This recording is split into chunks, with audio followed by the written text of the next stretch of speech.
Hello friends, വണ്ടി Swift ആണ്. 2009-10 model വണ്ടിയാണ്. 9 മോഡൽ. 1,60,000 കിലോമീറ്റർ ഓടിയിട്ടുണ്ട്. ഇത് കംപ്ലൈൻ്റ് ആയിട്ട് വന്നതെന്ന് വെച്ച് കഴിഞ്ഞാൽ വണ്ടി തീരെ വലിവില്ല എന്ന് പറഞ്ഞിട്ട് വന്നതാണ്. തീരെ ഇല്ലായിരുന്നു. വണ്ടി ഓടിച്ച് നോക്കുമ്പോൾ ഏകദേശം ഒരു 80-90 ആ റേഞ്ചിൽ എത്ര ചവിട്ടി പിടിച്ചാലും അത്രേ പോകുന്നുള്ളൂ. അതുപോലെ ഇനീഷ്യൽ പുള്ളിങ് ഒട്ടും തന്നെ ഇല്ല. ഒരു വണ്ടി ഓവർടേക്ക് ചെയ്യാൻ പോലും നമുക്ക് പറ്റാത്തൊരു സിറ്റുവേഷനിലാണ് വണ്ടി വന്നത്. എന്ന് വെച്ചാൽ ഓവർടേക്ക് ചെയ്യുമ്പോൾ പയ്യെ അങ്ങ് കയറി പോവുള്ളൂ. ഇപ്പോൾ നമ്മളിതിൽ ചെയ്തത് എന്താണെന്ന് വെച്ച് കഴിഞ്ഞാൽ മാനിഫോൾഡ്, EGR നമ്മൾ എപ്പോഴും സ്ഥിരം ചെയ്യുന്നതാണ്. EGR മാനിഫോൾഡും അതുപോലെ intercooler, air flow sensor, air mass sensor, ഇത്രയും സാധനങ്ങൾ അഴിച്ച് ക്ലീൻ ചെയ്ത് പക്ക ഫ്രഷ് ആക്കിയിട്ടാണ് ഇപ്പോൾ വണ്ടിക്കകത്ത് ഇട്ടിരിക്കുന്നത്. ഇപ്പോൾ എന്ന് പറഞ്ഞു കഴിഞ്ഞാൽ വണ്ടി എന്താ പറയുക, ആ ഒരു ഫ്രഷ്നെസ്, ആ ഒരു പുതിയ വണ്ടിയുടെ ഒരു ഫ്രഷ്നെസ് പക്കയായിട്ട് ഫീൽ ചെയ്യുന്നുണ്ട് ഇതിനകത്ത്. അത് എൻജിൻ സൗണ്ട് ആയിക്കോട്ടെ, ആ എൻജിൻ്റെ ഒരു, ഇപ്പം നമ്മളിതിൻ്റെ കൂടെ ഓയിൽ സർവീസും ചെയ്തിട്ടുണ്ട്. ഓയിൽ നമ്മൾ മൊബൈലാണ് ഒഴിക്കുന്നത്, മൊബൈൽ സിന്തറ്റിക്കാണ് ഒഴിക്കുന്നത്.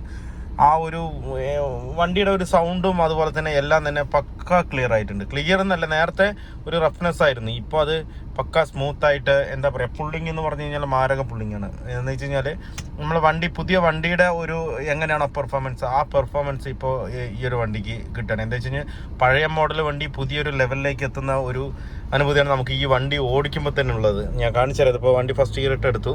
വണ്ടി കൊടുക്കുമ്പോൾ തന്നെ വണ്ടി ഉണ്ടോ എത്രത്തോളം എണിക്കണതുണ്ടോ, എണിച്ച് തൂക്കിയെടുത്ത് പോവുക. ഇതിന് സെക്കൻഡ് കൊണ്ടാണ് 80-100 കവറാകുന്നത്. Third gear ഇട്ടിട്ടുള്ളൂ. ഏകദേശം 80 കിലോമീറ്റർ സ്പീഡിലാണ് കവറാകുന്നത്. നേരത്തെ എന്ന് പറഞ്ഞു കഴിഞ്ഞാൽ ഇത് എത്ര ഇട്ടാലും വലിച്ച് ഇഴുത്ത് കൊണ്ട് പോവുള്ളൂ വണ്ടി അങ്ങ് പുള്ളിങ് കിട്ടില്ല. അത് നോക്കിയേ, വണ്ടി എണിക്കുന്ന നോക്കിയേ. ആ വണ്ടി എന്താ പറയുക, ആ പഴയൊരു വണ്ടിയാണ്, 2009 വണ്ടിയാണ്. നമുക്ക് ഒരിക്കലും ഇത് ഫീൽ ആവില്ല. അത്രയും ഒരു പെർഫോമൻസ് ആണ് ഇതിനകത്ത് കിട്ടുന്നത്. അത് മാത്രമല്ല 1,60,000 കിലോമീറ്റർ ഓടിയിട്ടുണ്ട്. മനസ്സിലായില്ലേ? അപ്പോൾ നമ്മൾ ഇതിൻ്റെ ഏകദേശം എല്ലാ സാധനവും നമ്മൾ അഴിച്ച് ക്ലീൻ ചെയ്യാൻ പറ്റുന്ന സാധനങ്ങൾ കംപ്ലീറ്റ്ലി ക്ലീൻ ചെയ്ത് പക്കയാക്കി വെച്ചിട്ടുണ്ട്. അതുകൊണ്ടാണ് ഈ പെർഫോമൻസ് ഇതിനകത്ത് കിട്ടുന്നത്. ഇപ്പോൾ 4th ഗിയറിലാണ് പോയിക്കൊണ്ടിരിക്കുന്നത്. അത്രയും ഒരു പുള്ളിങ്ങാണ്. ഇപ്പോൾ 100 കിലോമീറ്റർ കവറായി. 5th ഇട്ട് കഴിഞ്ഞാൽ ഇനിയിപ്പോൾ പറയണ്ടല്ലോ എത്രത്തോളം പോകുന്നുള്ളത്. അത് മാത്രമല്ല, നമ്മൾ അത്രയും സ്പീഡിൽ പോകുമ്പോഴും ആ ഒരു വണ്ടിക്ക് ഒരു വൈബ്രേഷനോ ഒരു വേറെ എന്തെങ്കിലും നോയ്സോ അങ്ങനെയൊന്നുമില്ല. ആ പക്ക ഒരു ഫീലിലാണ് വണ്ടി ഓടിക്കൊണ്ടിരിക്കുന്നത്. അത്രയും ഒരു പെർഫോമൻസിലാണ് വണ്ടി പെർഫോം ചെയ്തുകൊണ്ടിരിക്കുന്നത്. അതുപോലെ തന്നെ എൻജിൻ ഭാഗത്തുനിന്ന് ആയിക്കോട്ടെ, ക്ലച്ച് ഭാഗത്തുനിന്ന് ആയിക്കോട്ടെ, ഒരു ലാഗോ കാര്യങ്ങളോ ഒന്നുമില്ല.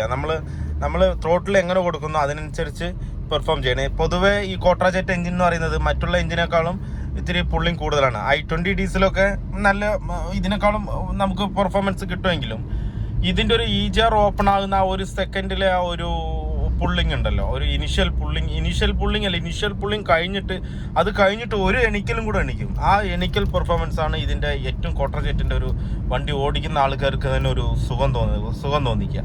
ആ ഒരു അനുഭൂതി കിട്ടണമെന്നുണ്ടെങ്കിൽ ഈ കോട്രാജെറ്റ് എഞ്ചിൻ തന്നെ വരിക. അത് സ്വിഫ്റ്റ് ആയിക്കോട്ടെ, വിസ്റ്റ ആയിക്കോട്ടെ, പൂണ്ട ആയിക്കോട്ടെ, കോട്രാജെറ്റ് എഞ്ചിൻ ഏതായിക്കോട്ടെ, ഇതേ ഒരു സെയിം പ്രൊസീജിയറാണ്. അത് നമ്മൾ ഇനിഷ്യൽ ആദ്യം കാല് കൊടുത്തു കഴിഞ്ഞാൽ ഒരു എണിക്കും.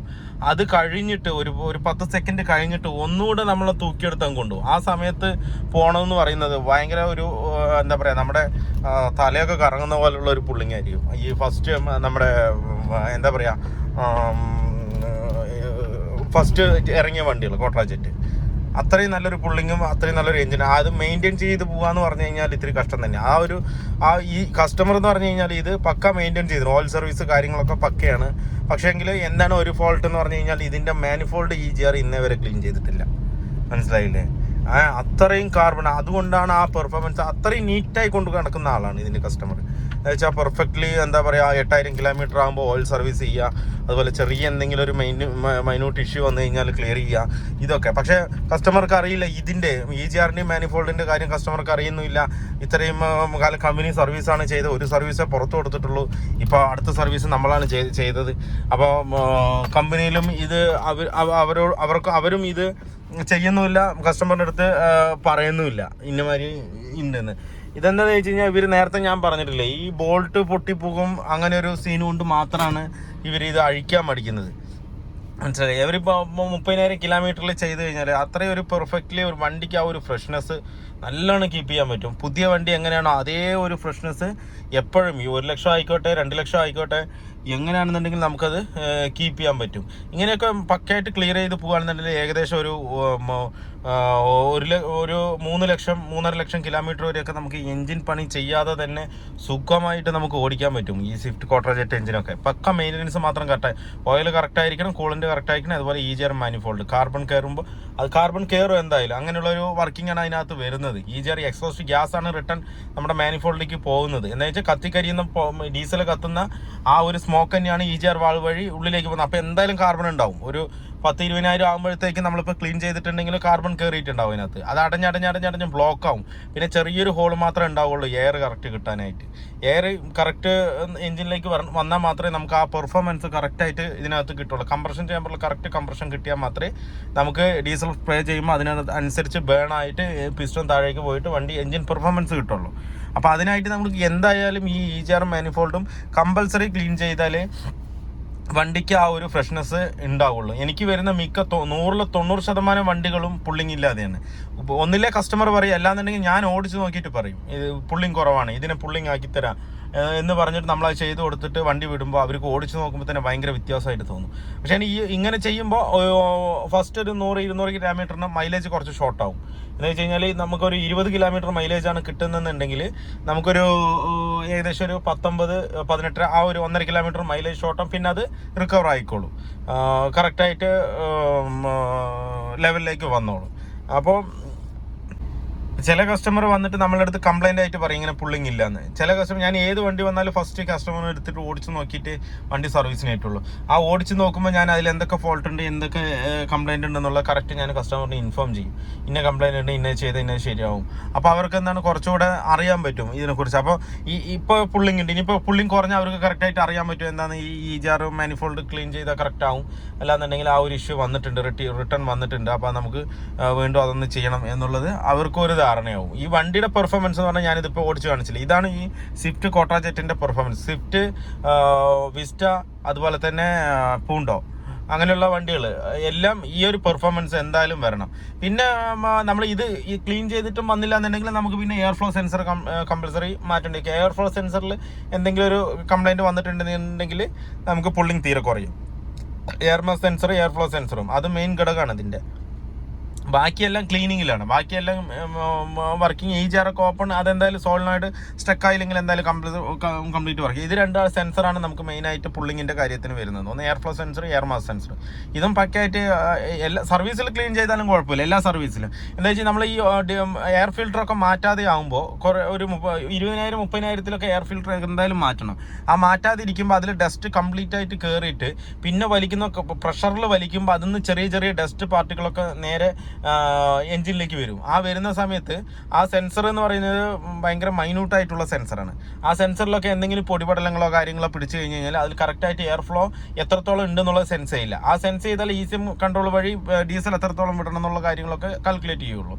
അപ്പോൾ ഈ എയർ ഫ്ലോ എത്ര വരുന്നുണ്ടെന്നുള്ളത് കറക്റ്റ് സെൻസർ വർക്ക് ചെയ്യാണ്ട് കൊടുത്തിട്ടില്ല എന്നുണ്ടെങ്കിൽ ഈ പുള്ളിങ് തീരെ ഉണ്ടാവില്ല. അപ്പോൾ എല്ലാ 20,000-30,000 കിലോമീറ്റർ സർവീസിൽ കറക്റ്റായിട്ട് എയർ ഫിൽറ്ററും ചേഞ്ച് ചെയ്യുക. അതും ഇതിൻ്റെ ഒരു മെയിൻ ഘടകം തന്നെയാണ്. ആ എയർ ഫിൽറ്റർ ചേഞ്ച് ചെയ്യുമ്പോൾ നമ്മൾ എയർ ഫ്ലോ സെൻസറും കൂടെ അയച്ച് ക്ലീൻ ചെയ്താൽ ഒന്നുകൂടെ പക്ക പെർഫോമൻസ്. ഈ മെയിൻ്റനൻസ് പാർട്സുകൾ എന്താ വെച്ച് കഴിഞ്ഞാൽ സർവീസ് മെയിൻ്റനൻസ് പാർട്സുകൾ പക്കയായിട്ട് ക്ലിയർ ചെയ്താൽ തന്നെ വണ്ടിക്ക് നല്ല ലൈഫാണ്. നല്ല രീതിക്ക് നല്ല കിലോമീറ്റർ കിട്ടുകയും ചെയ്യും. അതുപോലെ എഞ്ചിൻ പണിയൊന്നും അധികം പെട്ടെന്ന് വരില്ല. ചില വണ്ടികളൊക്കെ പറയും മാരുതിയുടെ 1 ലക്ഷം, 1.5 ലക്ഷം, 2 ലക്ഷം ഒക്കെ ഓടുള്ളൂ. ചില കസ്റ്റമർ വന്ന് ചോദിക്കും ഈ വണ്ടി എത്ര വരെ ഓടും, മറ്റേ മാരുതിയുടെ വണ്ടി എത്ര കിലോമീറ്റർ വരെ ഓടും. ഇതൊക്കെ മെയിൻ്റനൻസിനെ പുറത്താണ് ഇരിക്കുന്നത്. നമ്മൾ മെയിൻ്റനൻസ് എങ്ങനെ ചെയ്യുന്നു, സർവീസ് മെയിൻ്റനൻസ് എങ്ങനെ ചെയ്യുന്നു, അതിനനുസരിച്ചായിരിക്കും ഒരു വണ്ടിയുടെ ലൈഫ് നമ്മൾ കാൽക്കുലേറ്റ് ചെയ്യുന്നത്. ഇതിപ്പോൾ ഓയിൽ സർവീസ് പക്ക ചെയ്യുന്നില്ല എന്ന് പറഞ്ഞു കഴിഞ്ഞാൽ എപ്പോൾ വേണമെങ്കിലും എഞ്ചിൻ പിടിക്കാം. 60,000 കിലോമീറ്ററിൽ എഞ്ചിൻ പിടിക്കാം, 30,000 കിലോമീറ്ററിൽ എഞ്ചിൻ പിടിക്കാം. കറക്റ്റ് മെയിൻ്റനൻസ് പക്കയാണെന്നുണ്ടെന്നുണ്ടെങ്കിൽ നിങ്ങൾക്ക് 3 ലക്ഷം വരെ ഓടാം, 3.5 ലക്ഷം വരെ ഓടാം. കറക്റ്റ് മെയിൻ്റനൻസ് പക്കാവായിരിക്കണം, എല്ലാ കാര്യങ്ങളും ചെയ്തിരിക്കണം അതിനകത്ത്. ചിലപ്പോൾ ഓയിൽ സർവീസിന് കൊടുത്താൽ ഓയിൽ ഫിൽറ്റർ മാത്രം മാറി വിടും, വണ്ടി അങ്ങ് വിടും. അപ്പോൾ അതും വിഷയം തന്നെയാണ്. അപ്പോൾ നമ്മൾ ചെയ്യുമ്പോൾ ഓയിൽ ഫിൽറ്റർ, അതിൻ്റെ ഡീസൽ ഫിൽറ്റർ മാറിയെങ്കിൽ ഡീസൽ ഫിൽറ്റർ, എയർ ഫിൽറ്റർ ആണെങ്കിൽ air filter, correct maintenance schedule correct കൊണ്ടുപോയി കഴിഞ്ഞ് കഴിഞ്ഞാൽ പക്കയാണ്. എഞ്ചിൻ ലൈഫ് തന്നെ നല്ലവണ്ണം കിട്ടും. അപ്പോൾ പിന്നെ നമുക്ക് ആ ഒരു ചോദ്യത്തിന് അർത്ഥമില്ലാതാവും. മനസ്സിലായില്ലേ? ഈ 30,000, 1.5 ലക്ഷം, 2 ലക്ഷം എന്ന് ചോദിക്കുന്നുണ്ടല്ലോ, അതിന് ഏകദേശം ഒരു 3 ലക്ഷം കിലോമീറ്റർ വരെയൊക്കെ വണ്ടി സുഖം 3 ലക്ഷം 3.5 ലക്ഷം. അത് നമ്മൾ ഡിപ്പെൻഡ് ഓവർ സർവീസ് എങ്ങനെ ചെയ്യുന്ന അതിനനുസരിച്ചിരിക്കും നമ്മുടെ വണ്ടിയുടെ ലൈഫ് എന്ന് പറഞ്ഞാൽ. ഇപ്പോൾ ടൊയോട്ടയുടെ വണ്ടിയൊക്കെ 7 ലക്ഷം കിലോമീറ്റർ 7-7.5 ലക്ഷം കിലോമീറ്റർ ഓടിയ വണ്ടികൾ ഇപ്പോഴും ഞാൻ സർവീസ് ചെയ്തുകൊണ്ടിരിക്കുന്നുണ്ട്. ക്വാളിസ് ഒരു കുഴപ്പമില്ലാതെ ഓടിക്കൊണ്ടിരിക്കുന്നുണ്ട്. യാതൊരുവിധ എഞ്ചിൻ പണി ചെയ്തിട്ടില്ല, അതിൽ വേറെ ഒന്നും ചെയ്തിട്ടില്ല, ഇപ്പോഴും പക്കയായിട്ട് തന്നെ. അതുപോലെ തന്നെ ഇതിൻ്റെയും പിന്നെ വരുന്നതെന്ന് പറഞ്ഞു കഴിഞ്ഞാൽ ബ്രാൻഡഡിൻ്റെ ഓരോ ക്വാളിറ്റി ഉണ്ടാവും. എന്ന് വെച്ച് കഴിഞ്ഞാൽ എൻജിൻ പാർട്സിൻ്റെ ഒരു ക്വാളിറ്റി അതിനനുസരിച്ച് എന്തെങ്കിലും വ്യത്യാസം വരാം. അതല്ലാതെ വേറെ കംപ്ലൈൻ്റ് ഒന്നും ഉണ്ടായില്ല. പിന്നെ എല്ലാം ഇരിക്കുന്ന ഈ സർവീസിലാണ്. നമ്മൾ ഈ പറയുന്ന ഓരോരോ കാര്യങ്ങളും ചെയ്ത് തന്നെ ആവണം. എന്താണെന്ന് വെച്ചാൽ air filter correct changing, EGR, manifold cleaning, ഇതൊക്കെ ഷെഡ്യൂൾ പറയുന്നതാണ്. 30,000 കിലോമീറ്ററിൽ ചെയ്യണമെന്ന് പറയണം. അത് കമ്പൽസറി നമ്മൾ ചെയ്താൽ തന്നെ വണ്ടി പക്ക പെർഫോമൻസ് ആവും. ഇതിപ്പോൾ ഞാൻ നേരത്തെ ഈ അഴിക്കുന്ന വീഡിയോ ഒന്നും ഇടാത്തത് വെറുതെ കാണിച്ച് ബോറടിപ്പിക്കണ്ടെന്ന് പറഞ്ഞിട്ടാണ്. നേരത്തെ ഒക്കെ നമ്മൾ ഇത് ചെയ്ത് തന്നെയാണ് മാനിഫോൾഡ് EGR ഒക്കെ ക്ലീൻ ചെയ്തത്. പക്ഷേ ഇങ്ങനെ ഒരു കംപ്ലൈൻറ്റും വരുന്നുണ്ട്, പുള്ളിങ് കുറവായിട്ട് നല്ലവണ്ണം. എന്താണെന്ന് വെച്ച് കഴിഞ്ഞാൽ 80 കിലോമീറ്റർ മേലെ പോവില്ല. ഓവർടേക്ക് ചെയ്യണമെന്നുണ്ടെങ്കിൽ തന്നെ എന്താ പറയുക, ഒരുപാട് ബുദ്ധിമുട്ടാണ്. ഇപ്പോൾ എന്ന് പറഞ്ഞു കഴിഞ്ഞാൽ കാല് എങ്ങനെ കൊടുക്കുന്നു അതിനനുസരിച്ചാണ് വണ്ടി പോകുന്നത്. നമ്മൾ വിചാരിക്കുന്ന പോലെ എന്ന് വെച്ച് കഴിഞ്ഞാൽ ഇതിപ്പോൾ ഓവർടേക്ക് ചെയ്യണം, ഒന്ന് ഗിയർ ചേഞ്ച് ചെയ്തിട്ടൊന്ന് കൊടുത്തു കഴിഞ്ഞാൽ അങ്ങ് എടുത്തങ്ങ് പോകും. ഇതുണ്ട 3rd ഗിയറിലാണ് പോകുന്നത്. എത്ര സ്പീഡിലാണ് പോകുന്നത്. നമുക്ക് ആക്സിലേറ്റർ ചവിട്ടാൻ തോന്നില്ല, നമ്മൾ തൊട്ട് അപ്പം തന്നെ റിലീസ് ചെയ്യാനാണ് തോന്നുന്നത്. എന്ന് വെച്ച് കഴിഞ്ഞാൽ നമ്മൾ ഉദ്ദേശിക്കുന്ന ടൈം ആകുമ്പോഴത്തേക്കും നമുക്ക് നമ്മുടെ സ്പീഡ് കവർ ചെയ്ത് പോയി കഴിഞ്ഞു. മനസ്സിലായില്ല. നമ്മുടെ മനസ്സിനകത്തൊരു ഇതിപ്പോൾ ഒരു 60-ൽ എത്തുന്നതാണ്, പക്ഷെ നോക്കി കഴിഞ്ഞാൽ 80-ന് മേലെ പോയി കഴിഞ്ഞത്. അപ്പോൾ നമ്മൾ ഓട്ടോമാറ്റിക്കലി കാല് റിലീസ് ചെയ്യും. അത്രയും പെർഫോമൻസ് ഉണ്ട്. അപ്പോൾ വീഡിയോ എല്ലാവർക്കും ഇഷ്ടമായെന്ന് ലൈക്ക് ചെയ്യുക, ഷെയർ ചെയ്യുക, അതുപോലെ തന്നെ സബ്സ്ക്രൈബ് ചെയ്യാതെയാണ് വീഡിയോ കാണുന്നുണ്ടെങ്കിൽ ഒന്ന് സബ്സ്ക്രൈബ് ചെയ്ത് സപ്പോർട്ട് ചെയ്യുക. അപ്പോൾ മറ്റൊരു വീഡിയോയിലേക്ക് കാണുന്നവരെ എല്ലാവർക്കും ബൈ.